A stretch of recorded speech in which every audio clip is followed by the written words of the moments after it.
imodoka ya kwasiteri yagonze umunyonzi wari uhetse undi mugenzi nanone bagapfa bose bishwe n'iyo mpanuka. Ati byagenze gute? Ni ibintu bidasanzwe, ni ibintu abantu benshi bakomeje kugenda batangaho ibitekerezo, nyamara ni inkuru ibabaje, ni inkuru y'agahinda, ni inkuru buri wese ari kugenda yumva cyangwa se yabonye n'amaso ye akaba afite inkeke ku mutima yibaza ese uno muhanda kubera iki twaje gusanga nta polisi zikunda kuba zirimo, nta bagenzi benshi bakunda barimo, kubera iki ino mpanuka yaje kuba igahitana bano bantu? Byagenze bite? Abantu benshi rero bakomeje kugenda batanga ibitekerezo, gusa nanjye nk'umuntu wari uhari reka mbanze ngire byinshi nababwiraho, noneho hanyuma tuze dusesengura tuvuga ese byatewe n'iki, byagenze bite. Hari mu masaha ya saa 9 rero ubwo umunyonzi yaturukaga mu karere ka Muhanga mu mujyi, ngira ngo yaratutse muri gare ari gutwara umugenzi uvuye muri gare ariko yerekeza hehe i Nyabisindu. Ubwo imodoka yari iri guturuka za Rusizi muri kano gace nyine za Karongi na hehe, ubwo yari mu bwoko bwa kwasiteri, yaje yihuta. Urabona imanutse hano muri kano gakuki kano ka Nyabisindu umanuka werekeza muno muhanda mushyashya wa kaburimbi. Ngira ngo uyu muhanda ukunda gukoreshwamo cyane cyane iyo bari gukora umuhanda wa kaburimbi munini, ngira ngo mu gihe uno muhanda wa Nyabisindu ujya Karongi ukomeza haraza mu mujyi ukomeza za Kigali, uyu muhanda mu minsi yari imbere wari warafunzwe, hari gukoreshwa no muhanda wo mu Ruvumera. Ngira ngo abantu benshi murayizi, niyo mihanda yakundaga gukoreshwa kuko yari yarafunzwe bari kuyagura, bari gukora nyine mu kuwagura ube munini. So rero muri no minsi ngira ngo wari gukoreshwa bisanzwe, ntago imodoka zakundaga kuhaca. Abashoferi rero b'amakwasiteri bawukoreshaga mu buryo bwa shortcut cyangwa se mu mihanda ya bugufi kugira ngo ibafashe kugera mu mujyi byoroshye. Ngira ngo no mu gihe habaga Tour du Rwanda naho yarafungwaga bagaca mu mihanda isanzwe yo munsi mu Ruvumera, muri no mihanda mishyashya yakozwe nyine y'inyongera, bagendaga bongeramo kugira ngo imodoka zibasha kugira gute zihaca, banakora no mu buryo bw'isuku. Ngira ngo mu karere ka Muhanga muri bizi kari mu tumwe mu turere twagiye tuvugurura imihanda mu buryo bwo kongeramo isuku. Ibiro ntago ari cyo cyateye no mpanuka. Icyateye no mpanuka nta kindi ni umushoferi waturutse nyine muri kano karere ka Nyamasheke hano za Karongi ari kwerekeza mu mujyi wa Muhanga, ari kuza nyine muri gare ya Muhanga.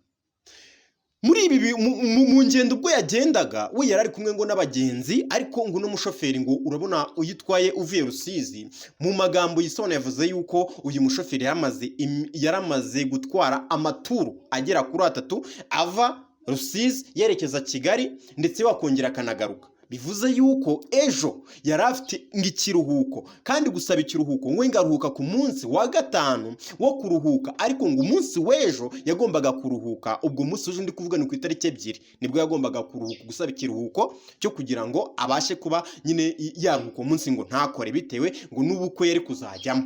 Ibyo rero byamwaye task yo kuba yakora, ku buryo uyu munsi wose yagombaga gukora kugira ngo asiba icyuho cy'umunsi wo ku itariki 2 yagombaga kugira gute kuruhuka. Ibi rero byatumye ananirwa mu mutwe, binatuma agira stress zaje kugaragara. Ntabwo imodoka yaracitse feri, nta nubwo ari mu muriro urenze, ahubwo ni stress. Yaje kubona umunyonzi rero yari kuva mu karere ka Muhanga nyine ari kwerekeza Nyabisindu. Gusa ikintu kibabaje, inkuru ibabaje, nuko twaje gusanga uyu mudamu wari uhetswe kuri no gare yari umuganga, ndetse kandi akaba ari umuganga wakoraga ku bitaro bya Kabgayi ndetse n'andi mapirive agiye atandukanye tutarabasha kumenya muri no matanga twabashije kuba twamenya. Gusa ikintu gitangaje nyine, uyu mudamu ngo yaravuye ku bitaro kuvura nyine abarwayi. Urumva hari abarwayi bamwe na bamwe yaravuye gutabara, hari abantu nyine yarabashije kuba yarokora.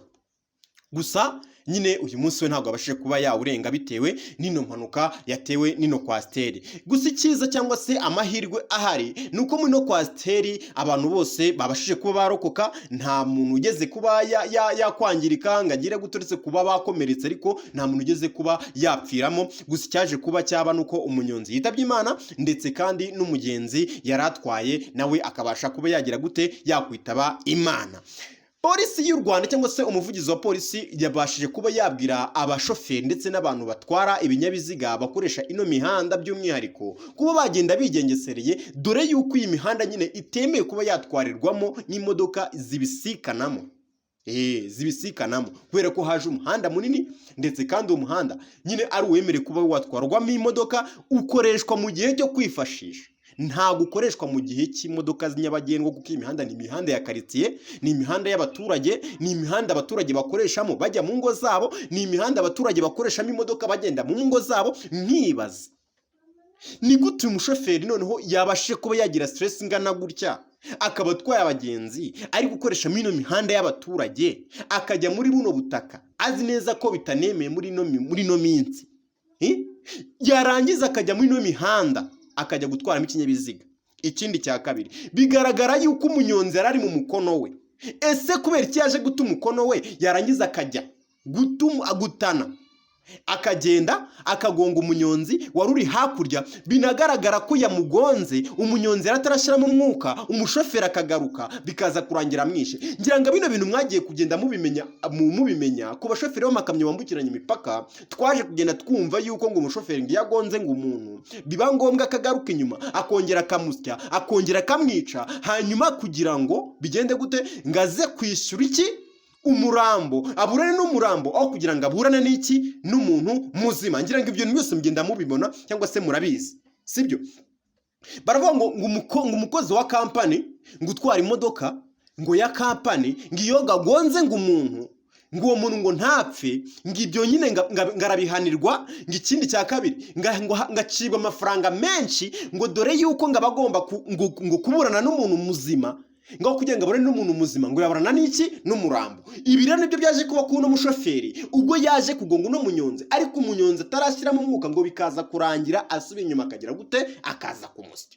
Uyu mushoferi afungiye muri sitasiyo ya polisi hano i Nyamabuye, ndetse n'imodoka yagiye kuhafungirwamo byose. Ariko nkibaza, ese ubundi kubera icyo afungiye hano, bamutegerejemo kugira ngo bigende bite, sibyo? Ese ribire cyakora iperereza kugira ngo imenye niza nimba uwo muntu yapfuye, cyangwa se hari umuntu uri buze kuza kuburana kuri uru rubanza? Nicyo kintu ndi kwibaza.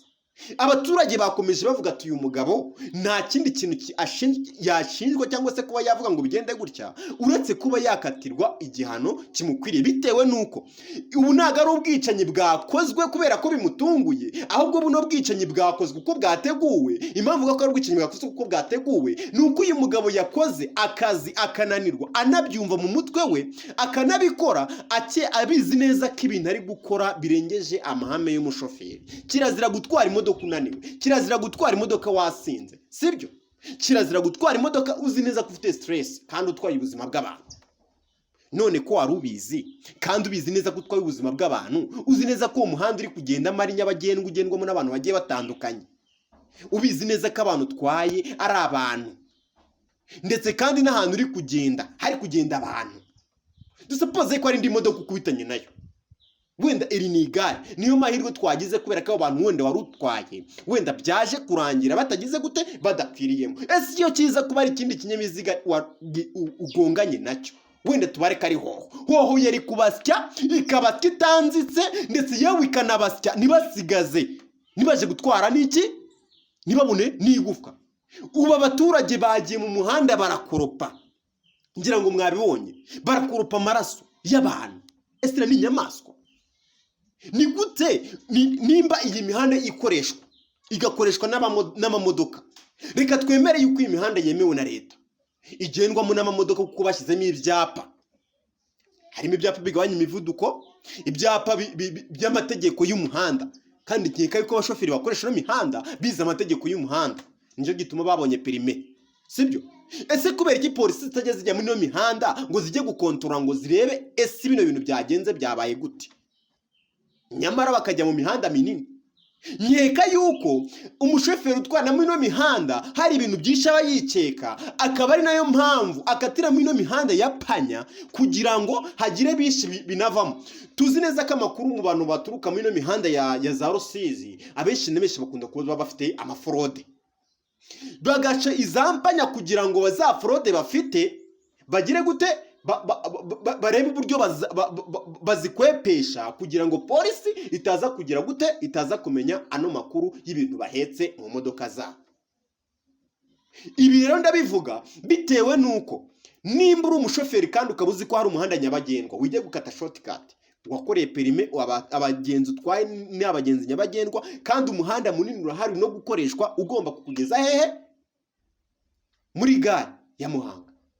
Va Karongi ukomeze Nyabisindu uzamuka uci kuri Roto Kibuye, uwo muhanda urakujyana ukakugeza hehe? Muri gare. Wiva Karongi nguce shortcut, nurangiza ngo umanuke ujye guca muri ngo mu Ruvumera, ngo nuko ari umuhanda wa bugufi. Iyi mihanda ni y'abaturage mister. Iyi mihanda ni abaturage bayikoresha mu buryo bwo kugera muri karitsiye Amahoro, ndetse kandi bayishyiriyeho mu buryo bw'isuku, kuko habaga imihanda y'igitaka, ugasanga imihanda yazanye ivumbi bikagenda gutya, sibyo?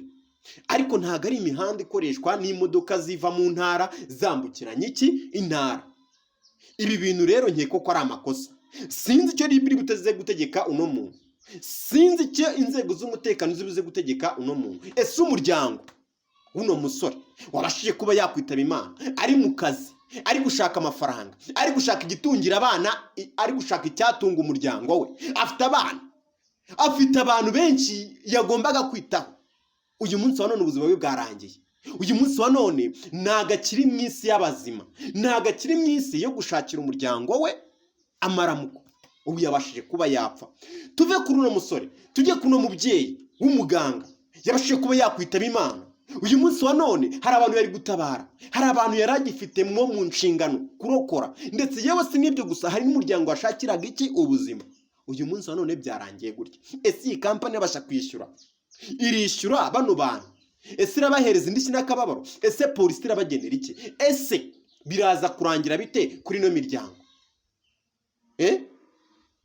Ibi ngibi ndi kubivuga mu buryo bwo gutabariza, kuko turabizi abantu benshi bagiye bakorerwaho impanuka, ugasanga umuntu baraje bamuhereje 200, bamuha 100 ngo akira ugende ushyingure umurambo wawe, nyamara ukibagirwa wa muryango asize yari kuzatunga. Bino bintu ndi kubivuga kubera yuko abashoferi, nimba umuntu yapfuye yegara apfuye arangije inshingano, ariko se wibutse ba bantu yari kuzatunga, ba bantu yari afitemo mu nshingano yagombaga kuzitaho, urabazi? Ese bo murabafite? Ibiro ndagira ngo inzego z'umutekano zibyiteho kandi zibyinjiremo, n'abaturage namwe mugende mutubwira. Umuntu nimba akoze icyaha agomba gihanirwa, nimba akoze ibinyuranye n'amategeko agomba biryozwe, ariko se nimba amaze kubihanirwa turabyumva ko umuntu azafungwa akanafungurwa. Ese ya miryango, ba bantu yasize bizagenda bite? So njero nakubwiye ngo ndi pasi nk'ibisanzwe. Hangaha tuba turi ku Ivuko TV, tuba tugenda tubahereza amakuru agiye agezweho, agiye atandukanye, ariko tunatangira amakuru ku gihe. Nimba hari amakuru yabaye muri karitsiye duhamagare, tuhabaraho nimero zacu, ushobora kutwandikira kuri WhatsApp, ushobora kutubwira inkuru ziko zigiye zitandukanye, sibyo? Nimba nk'iyi nkuru iba yabaye gutya, hari abantu benshi babikeresheje, babazi ngo nuko ngo ari impanuka isanzwe, ngo ari impanuka bigenze gute. Ushobora kuba wabonye ari impanuka isanzwe, ariko twebwe nk'abasesenguzi twasanga ntago ari impanuka isanzwe. Ushobora kuba ari impanuka isanzwe nk'uko ubibonye, ariko ugasanga iyo mpanuka yabaye yari yateguwe, kubera yuko nimba umuntu afashe undi akamugonga akajya gufungwa, aje agafungurwa bakamuhereza 100. Ese urumva atari hohoterwa? Ese iyo miryango isigaye bizagenda bite? Banyarwandakazi, mutangira amakuru ku gihe, bityo natwe tuze tuyabasasikarize, tuyagezaho mwebwe mutabasha kuyageza. Icyo nicyo kintu tubereyeho, niyo mpamvu twitwa ku Ivuko TV, kugira ngo amakuru yanyu ajye abasha kugera hanze ku gihe. Ndabakunda cyane. Ciao ciao.